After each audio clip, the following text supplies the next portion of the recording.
Your luteal phase is after ovulation up until you get your period, which would be when your next cycle begins. So typically, this is like day 16 or 17 up to day 28. It is the longest of the phases. That is rude, but we deal with it anyways.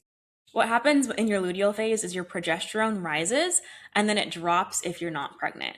Your energy gradually decreases because of that drop in progesterone and your nervous system is more sensitive. So this is the phase that I like really want to dial in on because this is the one that I think I don't want to say causes the most problems, but I do think it is the one that causes women to be hardest on ourselves and to experience some self deprecation or some lower self esteem and just some moody feelings.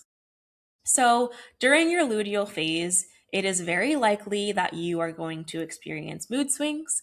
It is very likely that you are going to PMS when you get to the second half of your luteal phase.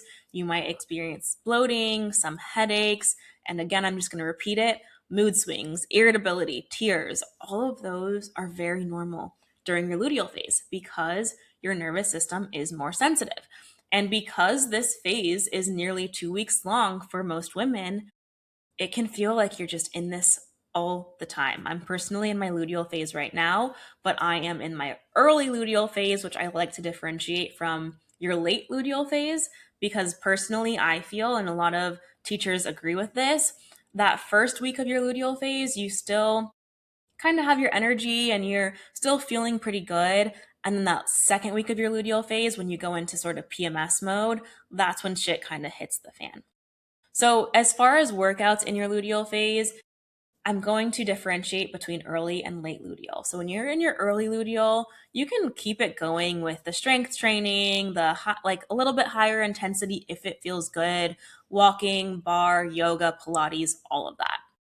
In your late luteal phase, right before you're about to get your period, you're probably going to want to wind down into walking, stretching, gentle Pilates, just anything low impact because your energy is going to significantly decrease. Another interesting thing about your luteal phase for anyone who lifts weights, which should be all of us, by the way, is you probably can't lift as heavy in your luteal phase as you can in follicular and ovulation. This is something that is so important to note because it is so frustrating if you just feel weak in the gym or if you feel like you can't keep up at your normal cadence. We need to normalize it. Again, this is something so different than men. Men don't experience this, but then a lot of women who go to male trainers or male led gyms, this isn't accommodated for. In your luteal phase, you can still lift weights, go crazy. I do it all the time. If it feels good, you can do it, but know that you might need to come down a little bit. You might need to lower your expectations around the intensity at which you can lift with. As far as focus and productivity, late luteal phase, this is when things get tricky because this is when you can kind of get some brain fog. You may be easily distracted, more irritable, and again, the mood swings.